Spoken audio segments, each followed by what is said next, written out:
Clayton, welcome. Hey, how you doing, Jason? I'm great. How are you? Doing well, doing well. Doing well. Good. Where are you out of today?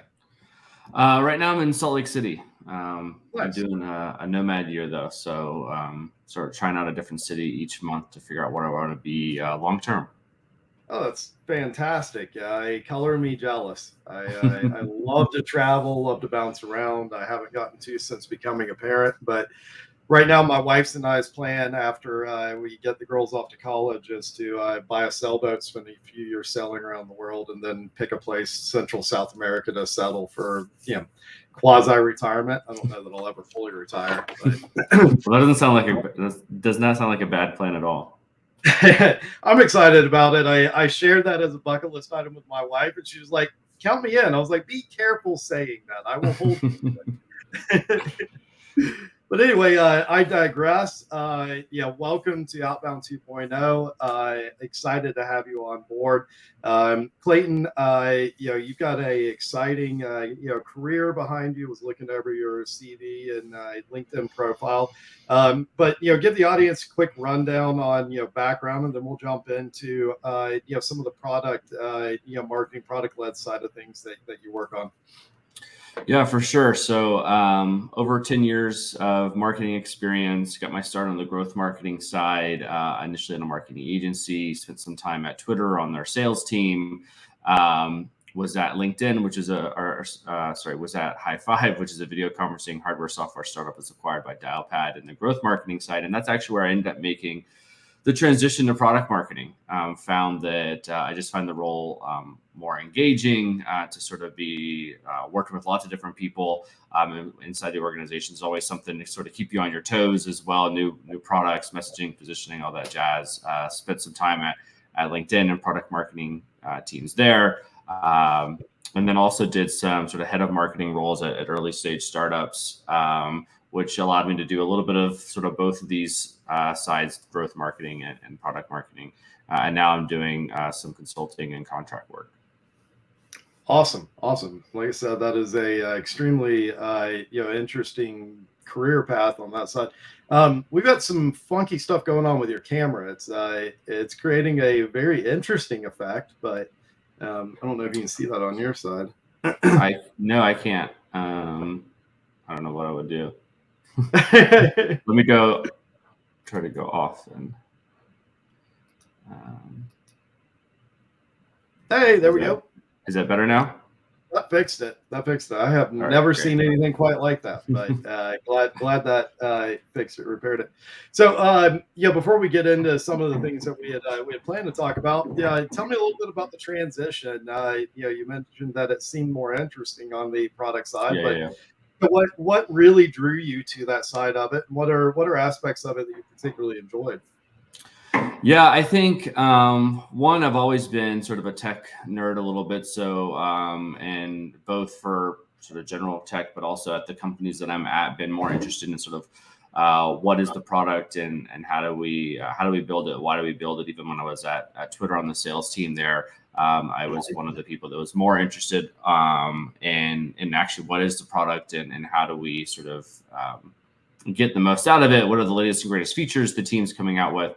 So I think it started with that, just sort of a general curiosity about the product and engineering side of things. And then I think the other piece was I enjoy collaborative roles. And so when you're in a growth marketing role, it tends to be more of a standalone role where you're working a lot of things on your own.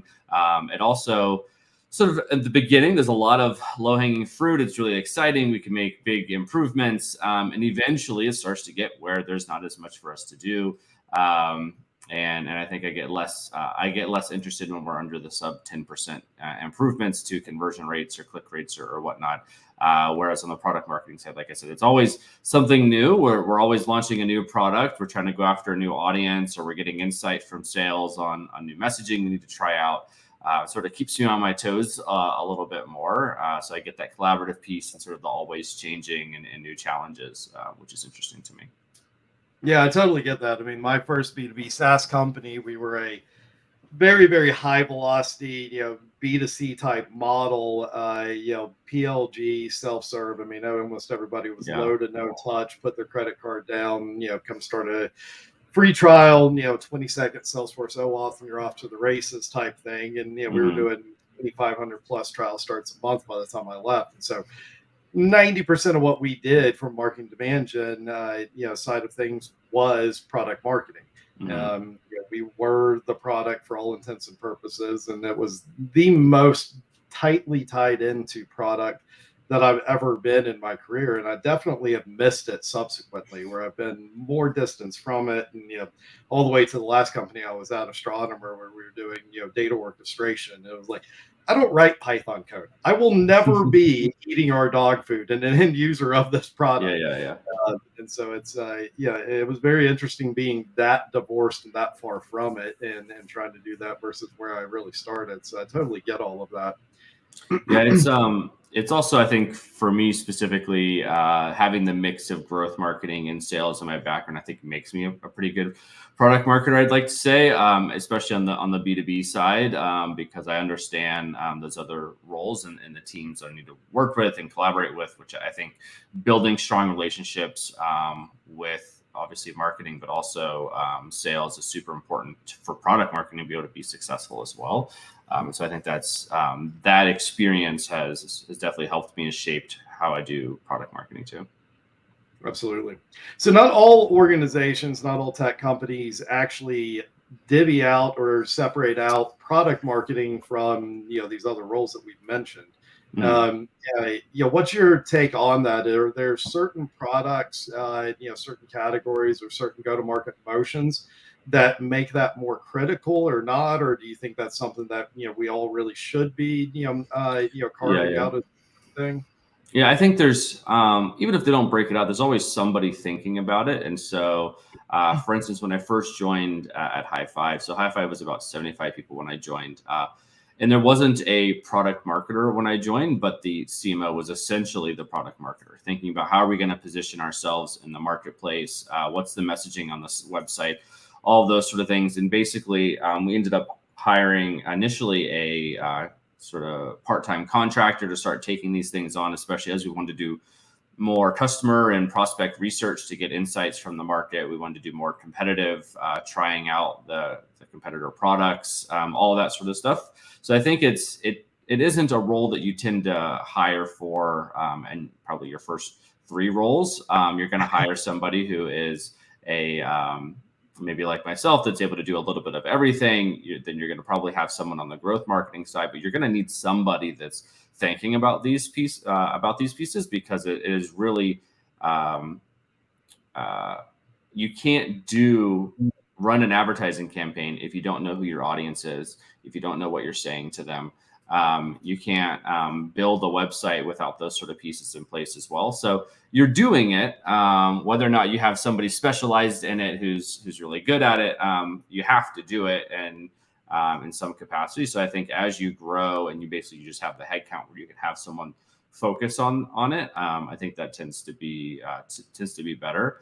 I would say, unless you have somebody that's on sort of the founding team or the C-suite that's able to do the sort of thinking through of product marketing problems, you probably should, one of the first 2 people at least you hire should be thinking about those things because, as you sort of mentioned, it's critical to the business. Even if you're a sales-led business doing B2B, or you are like you said,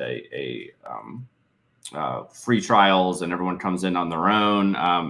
You still need to really make sure you have a good understanding of who your audience is, what are the problems that they have, how are we solving those with our product, helping product to figure out what they should be building long term as well to solve that. And even things like, where is our audience spending their time, so that we can make sure we're effectively spending our advertising dollars or marketing dollars in general. So it's a critical role. Whether or not you have somebody who has the title of product marketing manager, you need to have somebody who's thinking about the product marketing problems at least. Absolutely. So you mentioned in there, target audience and who you're going after. Of course, it's everybody knows, and it's been drilled in everybody's head, you got to nail your ICP, you got to nail Yeah. your target personas, all of that stuff. What's your take on that relative to product marketing? What are some of your most effective strategies, Yeah. tactics around that? Sort of things you really need to pay attention to. You think a lot of people might get wrong, or not hit the mark on. Yeah, I think in a perfect world, we start with the audience before we even build really the product and the solution, because we need to know. I mean, generally, you've got a sort of solution or problem that you're trying to solve, and so you might start with a rough idea there, and then let me go talk to an audience that I think has this problem, and then you're likely going to find out the way you were thinking about it, unless you are someone who is part of that audience. Maybe you're building something for marketers or salespeople, and you've been in that space before. But if you're an engineer and you're wanting to build something for salespeople, you likely have maybe some sort of understanding just from working with them before, but you don't really know what the problem is, and how you should be solving it. And so that needs to be honestly where you start, is really trying to understand their day to day. I think. I've talked about like their challenges, their goals, their incentives, who influences them, where they get their news. All of those things are super important to make sure that you have a well-rounded idea of who these people are. And you don't need to, I mean, demographics, people sort of start to like to get like, oh, they're and in a 40 to 50-year-old so and so, like, it's really, we need to get what's the title, and especially in the B2B space. Maybe in the B2C you start to get a little bit more of those things, but I always think it's funny when we're in B2B and we're trying to get some of these other sort of characteristics or demographic info in there, when really at the end of the day it's more about the business side of them that we need to really understand it. And we could go a little bit deeper to understand those other pieces. There's not no value to them, but generally as a startup, it's not worth our time to try to start thinking about those things as much as the pieces that really dictate what solutions they're buying. I think that's the other piece too, that it's sort of it's competitor, but it also goes into audiences. How are they solving these problems today? And sometimes that might be another software solution or whatnot, or maybe it's they're using a spreadsheet or email or something to do that as well. So I think that piece is really important, because then we can start to test our messaging, because we know who we're supposed to be going after. Now let's go figure out what's the right message to get that audience. So the way that I like to even test the audience as well. So generally, like I said, the best thing is to go and talk to real people, and get some insight from them. So hopefully you've got some people in your network you can start with. You can also do outbound sort of messaging campaigns through LinkedIn to people that fit sort of the persona. And there's going to be some people that are really cool to give sort of the startup some insight. You might need to bribe others with gift cards or free meals or free drinks or whatever. But try to get them on the phone or on the video or meet in person to sort of ask them these questions. And once you've got a handful, I think at least maybe 10 to 20 would be nice. Now we can start to do some testing at scale, maybe with LinkedIn ads or Facebook or whatever, depending on your audience, to double down on, is this the right way? I think I've got a couple audiences I think are going to be a good fit. So for instance, in the two roles that I was head of marketing at early stage startups, they were both sales tech. And so it was, okay, is it VPs of sales / heads of sales? Is it director or head of RevOps or sales ops? I know that it's sales leadership. And so how do I start to double down into those to figure out what are the specific personas that are going to perform better? And then also on top of that, what's the messaging that's going to resonate? Because it is a different message that's going to resonate for a director of RevOps versus a VP of sales. They're trying to solve similar problems, but a little bit differently. And so trying to figure that out, that's the next step after we start to understand generally who our audience is. Yeah, absolutely. I mean, there's obviously always should be a qualitative and a quantitative side to things, but similar to you, anytime I'm advising, a early stage company is still trying to find product market fit, or looking at rolling out new feature, new product, new target persona, anything like that, I always tell them, start with the stuff that doesn't scale. Yeah. And in particular, having one-on-one conversations with actual human beings. It's where you're going to get the deepest insights. It's also a reason why I'm a pretty strong believer. The companies that create the best products are typically eating their own dog food and Yeah. the power users of their own product platform. Because if you build for yourself as a user of it, like you're going to get a level of depth of understanding of needs and what's working, what's not, that is really hard to replicate otherwise. Yeah. On The one the thing I would, quant, good. so I was just saying, the one thing I would say about that though is, like in both of the, really all the startup experience I've had, but especially the last two, we were startups, early stage startups, and we were building for people that were at least, we were seed stage. We were building for people that were at least Series B. And so the problems and how they think about things, it's like saying, the way we use it is the way our customers are going to use it. It's not correct. And so I think there's a little bit of, like, we need to make sure that the product works and it solves the general problems. But I think, I think that is really important, like you said, but it can't be, we can't just make an assumption like, oh, it works for us as a 20-person company, it's going to work for the 2,000-person company just as well. Because it's just completely different, processes and headaches and stuff that they have that we're just not going to have. And so you definitely need a combination of both of those. And so the other thing I would say, we're talking about, generally I was talking about sort of at the beginning of the company and or at the beginning of trying to understand our audience. But this is something we always have to keep doing, because your audience is likely also going to change. You're probably going to start with more earlier stage companies that are less risk adverse, and that's going to be a very different customer than maybe even a year later or 2 years later, when now we're able to start moving up the up market because we've got a more robust product, because we started to build our name a little bit in the industry. And so the 50-person company we were selling to for the first handful of customers is different from the 500-person, and is definitely different from the 2,000-person. So we need to keep going back to the well. And the good thing is now we have hopefully customers that we can go back to, and they're more likely to give us feedback and be that that qualitative data that we need. And it's a little bit easier than when we first started and we didn't have any customers and everything. We had to sort of find people that would give us the time of day. They're more likely to respond to the email and do the phone calls. But it is definitely something we got to keep doing over and over again. Eventually you get to the size where your audience isn't changing too much, and maybe you don't have to do it as often, but still, I don't really think there's a day when you ever stop doing market research, even to your own current customers. No, absolutely not. Because I mean, as you mentioned, the ground is constantly shifting. It's it's the ground relative to your company perception in the market, the product as it's evolving, the needs of your customers as they're evolving, what competition's doing, macroeconomic issues. I mean, like, you name it, it's always shifting. And if you're not paying attention to it and constantly adjusting and optimizing, then it's not going to take long before you're behind the eight ball and in a difficult position.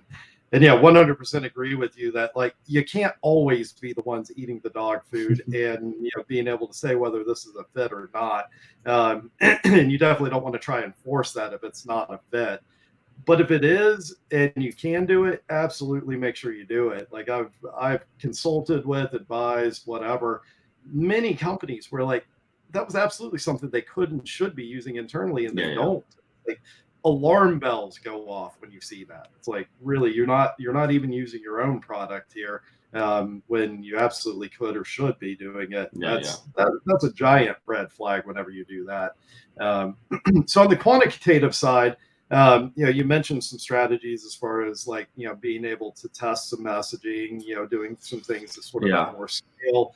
I've used used AdWords campaigns and paid campaigns and stuff like that to test some things out and stuff like that. Anything additional or innovative that you found that works, anything relative to, like, the product itself. I've always been fascinated by and enjoyed, when I've had an opportunity to dive into, like, hey, what are our users actually doing within the product? And what can we gain as far as insights out of that, especially if you can marry that with, like, actual demographic, firmographic information around the company, things like that. Yeah, I mean, I think one of the things that is great if you can do it, and generally it's not your your seed or Series A company that has the resources to do it, but if you can look at how customers are using your product and try to get like data science basically to say, okay, what are the features that are most likely to drive sort of stickiness and decrease churn rates and those sort of things. And it's a longer tail project. Usually you have to have more than 10 customers in order to get enough data to really be able to do it. And so you need scale to do it, but depending on the type of business you have and obviously where you are in the age of the company as well, that's absolutely something we should be looking at. And in that way, we've got the features that are most valuable to our most valuable customers. And so now that helps us to figure out, again, to refine the audience, but also refine the messaging, and helps us even maybe to pivot. Okay, we're not a company that does X because we're building features for all that and people don't care about it as much. We're a company that does Y now because that's the features that they have really latched onto. So I think if as much as possible, being able to, like you said, look at usage data and not just in the raw numbers, but what are the insights that it tells us on how we should be building our products going forward, how we should be marketing ourselves. I think that's super helpful. Another one is, again, once you have a large enough customer base, start running surveys to your customers to get an idea of who they are and what other solutions they're looking at, what other sort of problems that they have. I think one of the things you mentioned is as the sort of the macro environment changes, it would have been a great idea about a year ago, or maybe a little less. We're not quite at the downturn, I think, of the market yet. But when things are starting to figure out, instead of guessing what your customers are thinking, start to figure out what are the problems that they're now facing and how has that changed from what they were doing the quarter before. Are they likely trying to figure out how they can cut costs or drive more revenue, or are they likely probably thinking in the sales space, for instance, how can I increase my net retention rate a lot more than I was thinking about that in the past? And what are the things that we can do in the changing of the messaging and positioning or even the product to solve the problems that they have today? And so you're not going to be able to, once you have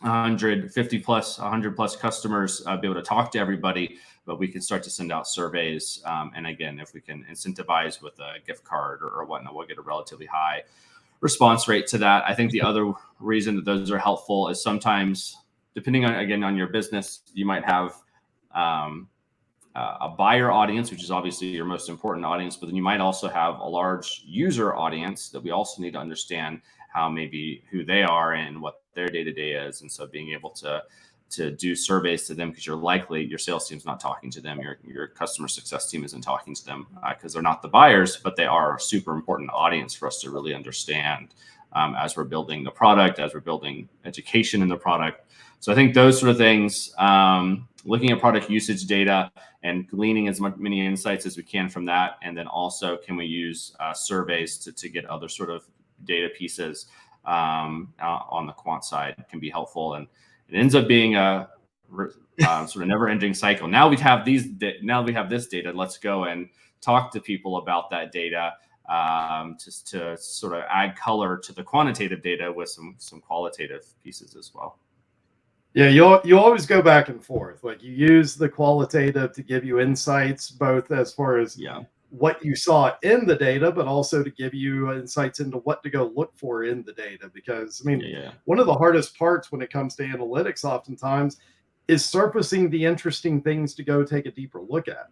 Because oftentimes you have so much noise in there that if you don't have an indication of where to go and what to start looking for and paying attention to, it becomes a needle in a haystack. And so that's where the qualitative side can give you insights into, like, oh, hey, this might be something that's going on, or this is something that, we should go look at, see if the data supports that. And then, backwards to the other side of it. Hey, we found something interesting in the data.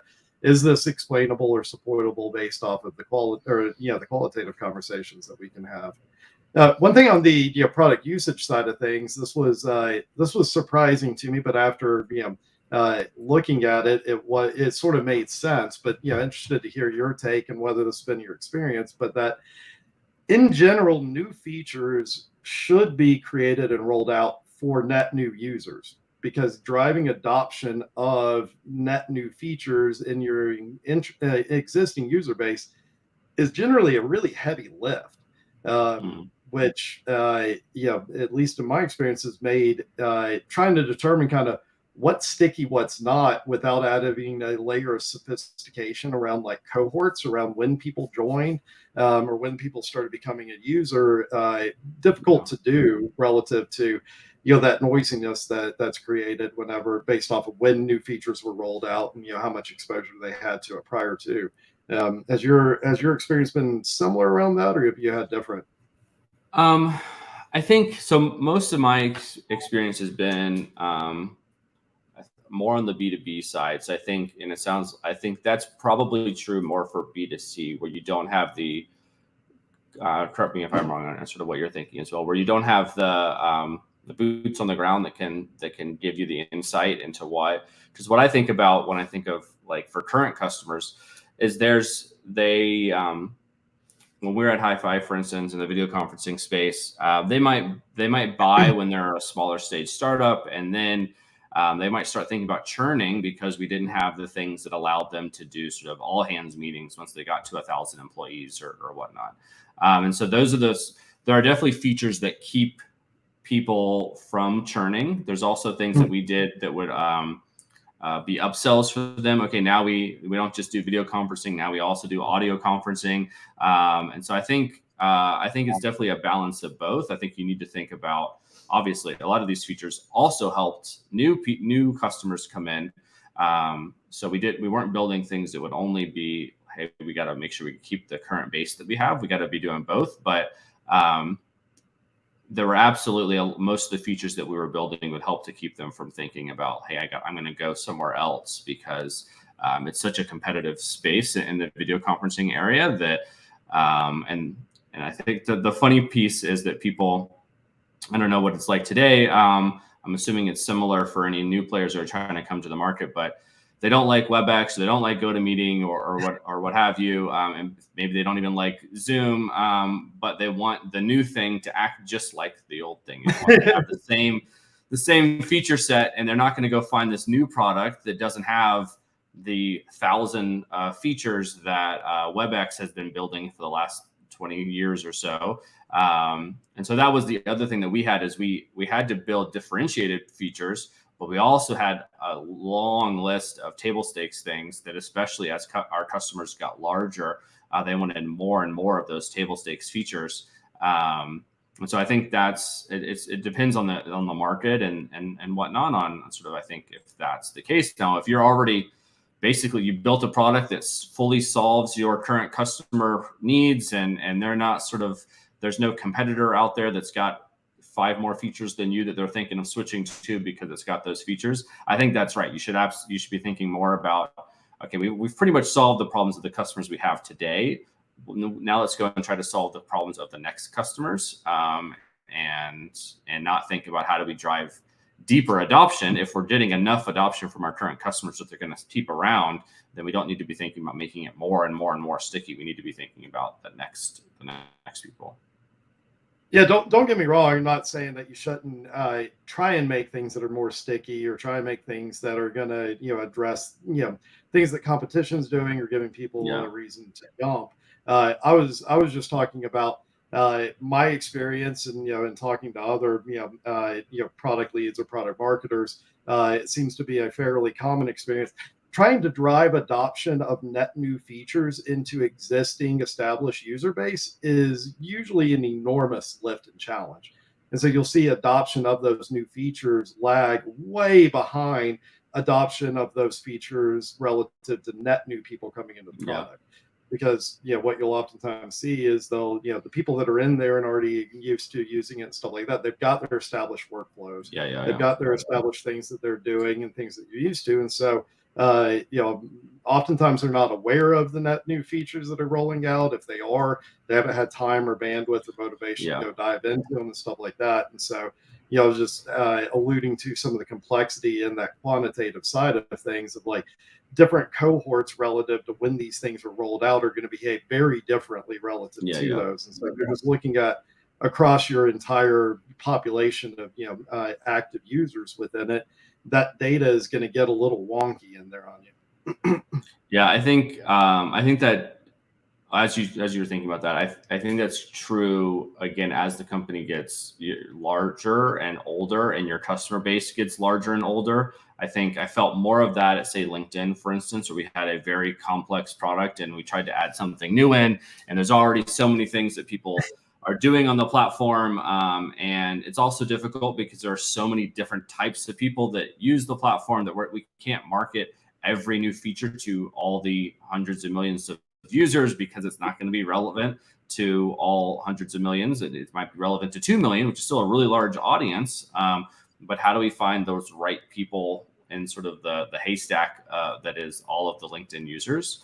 Whereas my experience sort of at earlier stage companies, you don't have the customer base isn't large enough for you to have a problem reaching everybody. And they're sort of homogeneous enough that you can also build products that are going to be valuable for all of them. You've got a connection with everybody across the sales and customer success team. But yes, as you get bigger, it's going to be harder and harder to do that because, like you said, they've been using your product for 5 years, and then you try to add in this new thing, and it's changing this habit that they have. I think like if you look at a product like Salesforce as well, I'm sure they add in new features all the time that I have no idea that have been added. Or maybe I'm giving them more credit than they deserve. Maybe they don't add features, but I know that it takes forever, for instance, for them to switch everybody over to Lightning because it's been so entrenched into the way they were doing business. You've got these really large enterprises that don't like change, and so they don't want to sort of make the change over, and that does give you a better experience, but it's really difficult to sort of get new people to do that. Whereas every new customer they've gotten since they've introduced Lightning obviously are already on the platform. And so, yeah, I think it kind of depends on where you are in the company life stage, but it absolutely gets older as you get bigger, harder as you get bigger, and your customer base has been using you for longer and longer. Yeah, no, I agree with that. So one of the things I love about product marketing is that it really touches on every stage of the user journey. And so as opposed to, the more traditional marketing, demand gen, growth type, roles within it, which are, focused primarily on getting people in the door, getting them, educated, getting them qualified, getting them ready to have a sales conversation, and even across the finish line to an actual paid customer. But for the most part, that's where it sort of ends and where the focus is at. Relative to product marketing, of course, like you've got a role to play on that side of it, but you've also got every bit of, in a lot of cases, even bigger role to play after they become a customer. And some of the stuff that we were talking about around new features and adoption and all of that stuff obviously plays a role in that. What's your take on how do you balance those competing interests and priorities within that, especially given that oftentimes, in my experience, product marketing is the smaller of the departments, and as far as manpower and stuff like that.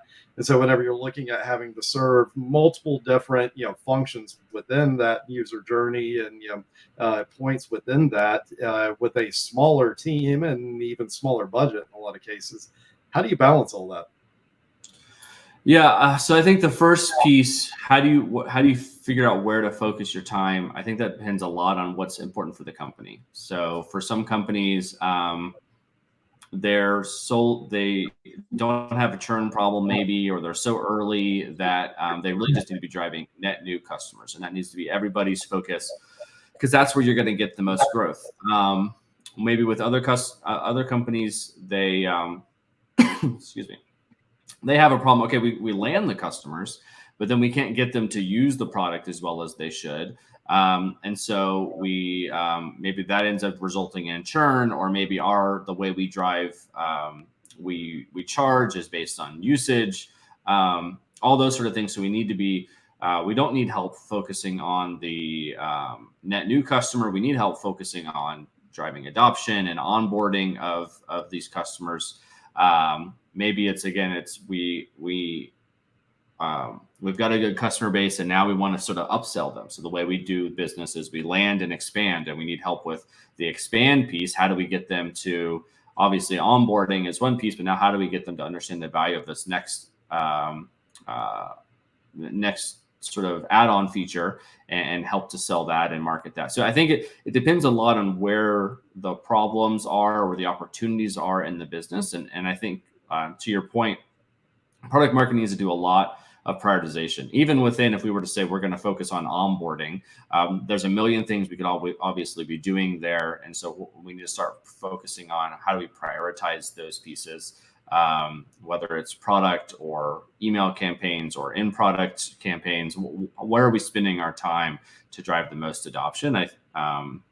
And I think the other piece is we need to lean into our partner teams. So product marketing is likely not running the ad campaigns themselves. They're likely not running the email campaigns themselves. Again, depends on the company. They could be doing those things. So the team tends to be a more strategic team that works with others on marketing, sales, et cetera, to actually run these campaigns. And so that's why I always talk about one of the biggest skills that you need as a product marketer is the ability to influence and collaborate with other team members, because you're not going to be able to do your job without others getting involved. An ad or email marketer can likely do most of their job, maybe not as well, but they can do most of their job without involving other people in the process. But product marketing can't do that. So that's being able to sort of get other people on board, I think, is important, and it's helpful. Again, if it's the company directive, this is the focus that we have. That's going to be a lot easier to get those other partner teams to work with you, because that's coming from the top down. No, I agree completely. I mean, there's a strong argument to be made that there's not much on the go-to-market side of the equation that's as cross-functional as product marketing. You've got to involve sales. You got to be involved in the other marketing demand gen motions. You got to be involved in success and support. You obviously have to be tied into product. That's a lot of cats to herd, and then especially if you add in the additional layer of complexity of all of the multi-channels that you've got to try and manage in doing this, because just hitting users in one channel is not going to do it. You've got to meet them where they are, and so typically that's going to mean having updates to the website, having email campaigns, running ads, and you also mentioned, and this is the big one, in product, because when you talk about meeting people where they are, like in the product is obviously the most effective place to be able to meet them. But that presents its own challenges and complexities within that, based off of, how is the product architected, and what do you use to plug into that, and what's your real estate to be able to do messaging around that? Can you do like a in-app tour or guide or that stuff? And so it becomes very, very complex to be able to do this and do this well. Yeah, I think there are tools out there that help with that. Like Intercom, for instance, has the in-product banners or chat and whatnot. There's obviously the old-fashioned way of working with engineering to build these things. I think engineering doesn't really want to build them, and so if we can figure out a way that there's a tool that we can build in that makes it easier. I have found for sure in different roles where we build the feature and maybe product marketing wasn't as involved. And so we build everything and not thinking about the go-to-market. And it's like, oh, I need a tooltip in here, or, oh, I need the deep link if I'm going to run an email campaign driving to this part of the app. And it's a mobile app. I need to be able to sort of deep link them to that piece of the application. And those are the things that they're not thinking of. And engineers do not want to go back and into what they've already shipped and like build more, because they want to move on to the next thing. And so I think that's means it's important that product marketing makes sure that we're involved early in the product development process, so that these things are sort of spec'd in when the PM puts together their product spec, and so that we're building the pieces needed to make sure that it's successful. Because if we just build it like you were talking about earlier, especially I think honestly at any phase, if we just build it and we put it in there to assume that people are going to notice it and use it is not very high. Maybe if we've got a very simple product, to be like, oh, what's that new button or that new tab in the product that I haven't noticed before? But likely we'll need to do something to sort of highlight it. We need to run email campaigns, potentially add campaigns to current customers or prospects, and be able to drive them, especially if we have a product-led growth sort of function, be able to drive them to a specific part of the product, all those sort of things. And so, I think that's one that people don't think about, especially in the non-product marketing sphere. They don't think about the end product piece, but it's super helpful for onboarding, driving adoption, upsells, all that good stuff. Yeah, if you're somebody that has confidence in people's ability to figure things out, spend more time with some heat maps and user recordings. And it's like, why are you clicking down here? Like, there's a giant blinking red button up here. Like, what are you doing? Yeah, people will always they'll always misread things and not notice stuff, and you can they're gonna skim it. And so to think that, well, we told them what it does and where to and how to do it and everything, well, they didn't read it. So we'll need to tell them again, or we need to think about the way that we did it, or we need to can we put videos or illustrations or something as part of this as well, so that they really understand what the product is doing, and they learn it, and then now they want to use it because they know what the value is, hopefully. Absolutely. So, I mean, a lot of what we've talked about here is, all of the needs and how valuable it is to drive that alignment, drive that coordination, all of that stuff. That's, of course, easier said than done. How have you managed to do that, at different organizations you've done this with? Because, I mean, I'm here to tell you from my experience, like, it's really damn hard. Yeah, I think honestly, one of the biggest things is to take a skill that product marketers already have, understanding your audience, and using that internally as well. So understanding the product management, what are their goals, their challenges? Usually they're wanting to ship products. Usually they're wanting people to use these products. And so how do we use that, understanding that, and say, hey, if we want this to get out, we want it to be successful, we need to do these things to make sure that happens. That usually helps in those conversations, because you're coming from a place of understanding them. Same with the sales team, understanding at the end of the day, generally especially the individual contributors, what they're thinking about is their quota. And so if what you want to talk about does not somehow correlate to how they're going to be able to have higher quota attainment or drive more personal income, they're really not going to care. And so you need to make sure that you make that connection for them. It's the leadership generally is a little bit more understanding of how this maybe fits into the better, the overall company goals and whatnot. But even for them, they're still, their job is whether or not they're going to have it next quarter or next year is predicated on, can their team hit their quota? And so can we think about, again, when you're coming and you're positioning your messaging and wanting to train the team, how does this actually help for the goals that the personal goals that they have? And that's going to differ depending on who within the company that you're actually talking to. The message for the sales team is absolutely going to be a different message than it is for the product team, than it is for the marketing team. And so the same skill set that we use to market to prospects and to customers, we need to use that to market or sort of internally sell and influence our partner teams and help to get them on board. I think the other thing that's super helpful, I already mentioned it, really is if we can get leadership to also give a sort of top-down directive on some things that we're working on as well. And honestly, if we're working on something generally, and no matter what team you're on, if you're working on something that doesn't align to company goals, you probably shouldn't be working on that thing anyways. And so trying to understand, what are the company goals? How does what I do align to that is also super important. Yeah, I mean, I think that's, I mean, my experience, it's been critical in trying to get people to march to the tune of the same drum. I mean, if you've got things that are kind of, hey, we need to work with this department or this, Yeah, yeah, this person, or maybe even like two of them, going and speaking their language and all of that stuff and making it, digestible within their interest and priorities, absolutely can do a lot.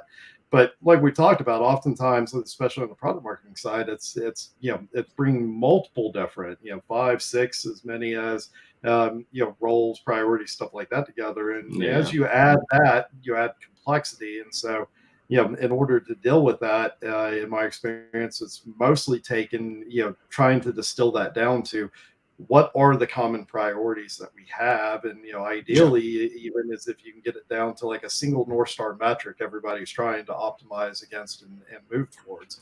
And that has been the biggest game changer for me in trying to drive that unified action and getting everybody on the same page and moving in the same direction. yeah. I think the other thing that's important is how do I, as a product marketer, how do I show quick wins to build the trust with the team as well? And at the end of the day, people are more likely to work with you and help you out if they also trust that you're there to do the same for them. And so, what can I do, especially when joining a new organization or working with a new leader? What can I do to show quick wins and to build that trust, as goes a long way to building the relationship too. No. Have you had much? So, and back to the North Star metric thing. Uh, Yeah.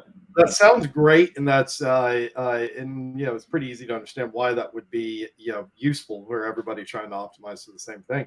It's also in my career been one of the hardest things for me to nail down at most organizations. Like, what is a metric that across all of the roles, sales, marketing, product, success, support, everybody can optimize against. And Yeah. oftentimes that's really hard to get to.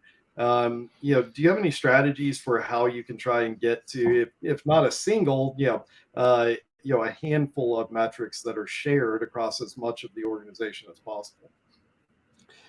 Yeah, I mean, if the leadership doesn't have, like, hey, this is our revenue goal that we're going towards, or our usage goal, or our churn goal, or at least something like that, probably isn't going to be a super successful organization, to be frank. And so I think sometimes it might be that they have these goals and they're just not well shared with the rest of the team. They maybe share, here's the revenue goal with the sales team, maybe with the marketing team, or here's the usage goal they share with the product team.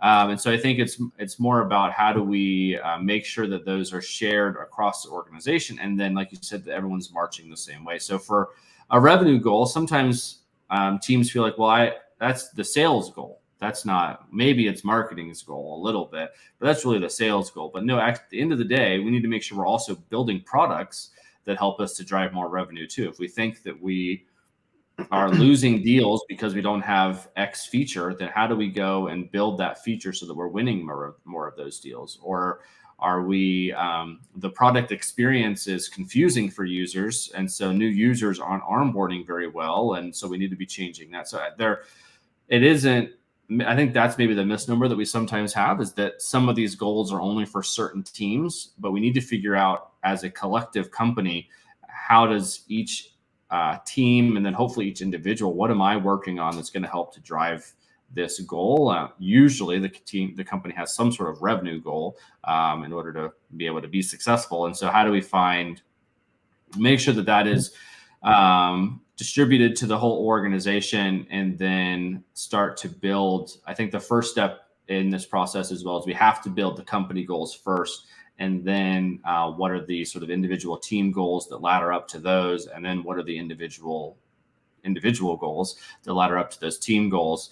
And so that way we can make sure that everybody's OKRs or goals are connected, and all the way up to hopefully the revenue one. There might not be something where you, as an individual, you can sort of see the clear, okay, this is going to drive X amount of revenue, but at least as the team, okay, we're going to try to do these things that we think will drive maybe X amount of revenue, and you're working on a specific project that we think is going to help us to reach that goal or whatnot. So I think that's the piece. Like I said, if the company doesn't have some sort of at least revenue goal, it's not going to be very successful. And so I'd say maybe pressure the CEO and the C-suite to at least build something like that if they somehow aren't doing that already. Yeah, and I mean, I think the vast majority of companies, and like you said, the ones that don't are probably got deeper problems that they need to solve for, have at least revenue goals. But the problem with revenue as a North Star metric is it's primarily a backwards facing metric. So it's not forward looking where you've got an ability to really accurately or reliably project what's going to happen. And instead, it's okay, we missed revenue target. Why did we miss revenue target? How did we miss revenue target? Now we got to go look at what happened and try and reverse engineer what's going on. Ideally, you want something that's a forward-facing metric that's going to give you the ability to project what's going to be happening, and that's what you're optimizing towards. And that's going to be where you've got an actual, really effective North Star metric. But of course, that makes it that much harder to go find what that metric or what those handful of metrics are going to be, because it's like, well, hell, like the revenue was the only thing we could agree on. And even then, like it took how many meetings and, us bashing our heads against the wall to even get to some sort of quasi consensus on that. How do you get to something else? And, I mean, at RevGenius, what we've settled on is, it's very much a, PLG, type, play relative to community. But, our North Star metric is weekly active community members within within the Slack community. And so from there, we're able to pretty reliably project like what's engagement with partner events going to look like, what's word of mouth of getting new partners to come in, what's our ability to be able to sell those, how well are we doing at balancing the interest of the community relative to the partners and sponsors that we have, and stuff like that. But and then from there, like you got to get into the tooling. Like, how do you actually measure that? How do you give that as a metric and something that the different roles and departments can actually look at and gauge? Like, okay, we changed up the frequency of events. What did that do to weekly active, community members? Hey, we changed up the format. Hey, we brought in these new partners, stuff like that. So, it gets complicated and it gets sophisticated to do it and do it well. Yeah, I think one of the other tips I would share is as much as possible to think further out with the goals too. So if all we have is, okay, at the end of each quarter, we're going to build our revenue goal for the next quarter, then you don't have enough time. Product engineering doesn't have enough time likely to do anything that's going to impact that. But if you say, okay, to get the profitability, to get the next round of funding, to IPO, we need to, in 2 years, 3 years, we need to be at this revenue number. Okay, now we can start to back into what do we think? I think, like you said, like what's keeping us from being able to drive that in the most recent quarters and most recent years, and what do we think we need to do across all these teams to be able to hit those goals? If we're going to drive just, let's say, $1 million in revenue, how many? Do we need to increase the value per customer, the number of customers? Do we need, like, for instance, on the marketing side, is that more? How many leads would we have to do? Okay, what's the click rate look like today? What's the cost per click look like today on the ad campaign to be able to back into that number? But likely it's not just, okay, we spend more. It's also we got to optimize these campaigns along the way as well. But yeah, I think you have to look further down the line. Then you can't just look like this quarter and next quarter, because the ability to impact those, like you said, that started this quarter. Ability to impact this quarter started last quarter. Even with sales pipeline, we can't come into the quarter and say, okay, we got no leads right now, no active conversations happening, and now we've got to go hit this goal. I mean, that goal better be pretty small, because it's going to be difficult for most B2B businesses to hit a quarterly goal if they start with a completely clean slate at the beginning of the quarter. Because now we're going to obviously have time to build these leads in, to start the conversations. It's probably not until the second half of the first month, or at least at the very least, and maybe the second month of the quarter, that we're actually starting to have those conversations. So yeah, I think that's valid. that this quarter's goal, you have to got to start in that last quarter. And so you got to think longer term with your goals in order to be able to really plan for them in an effective way, especially if you want it to be more than just, okay, well, we're going to amp up the marketing budget. If we want to do things in the product or hiring or any of these other sort of things, those take longer than a couple of weeks to do. And so we need to start planning a few quarters out what we're going to do in order to be able to be ready for that one. Yep, 100%. So we're coming up at the end of the time. One last question for you. Obviously, things are shifting pretty rapidly and dramatically in in the market, in the macro right now, especially in the tech space. You're seeing a lot more focus on things like NRR versus sort of growth at any cost. What are you seeing right now, especially relative to product marketing, that's really, really vital to adjusting to and adapting to the current situation?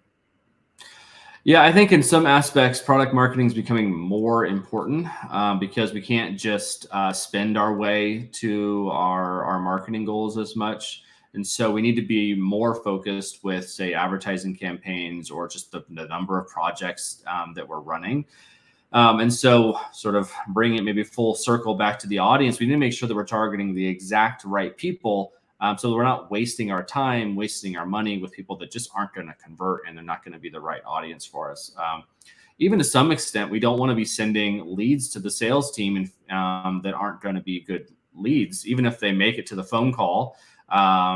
If they're not going to end up being the ones that are likely to convert, then we need to just try to cut them out as much as we can. I mean, you don't want to do too much, but at least do some fine tuning there that we're more efficient on the sales side, because you're not able to do as much hiring as you may have before. We can't, again, not only can we spend our way out of it on the marketing side, we can't just hire our way out of it on the sales side and say, okay, we're going to have leads where like 50% of them are ones we should actually probably be talking to. We need to be optimizing the number of leads that make it to the sales team that actually become opportunities and of those opportunities that end up closing. And so I think overall, it's how can we optimize the full go-to-market motion? And a lot of that comes back to, are we targeting the right people with the right message and the right product to make sure that we are going to be efficient? And so I think it puts more emphasis on product marketing than we may have had before, where I know a lot of startups, for instance, they hire a lot of people on the growth marketing side to sort of to run email and ads and SEO and all these sort of things without thinking as much deeply about who they're targeting and what the messaging is. And I think that's always been wrong. But I think today you can't really do that because it's going to be, it's just too inefficient to just sort of throw everything at the wall and see what sticks. You've got to have a little bit more of a targeted approach in order to be efficient with the money that you have now. Amen. Amen. Well, we're at the end of our time. Clayton, tell the audience where can they find you? Yeah, sure. So LinkedIn's the best. So linkedin.com/in/Clayton Pritchard. I also have my own personal website, not too much on there other than resumes, some blogs and stuff, but that's claytonpritchard.com. So you can reach out there. And then if you are a foodie like me, I also have a foodie Instagram page at the Boba Nerd. So feel free to follow that as well if you like food pics and reviews and whatnot. Awesome. Well, thank you so much for joining us today, Clayton. This has been a great conversation, and we'll definitely get back together and have a chat again sometime soon. Sounds good. Thanks for having me.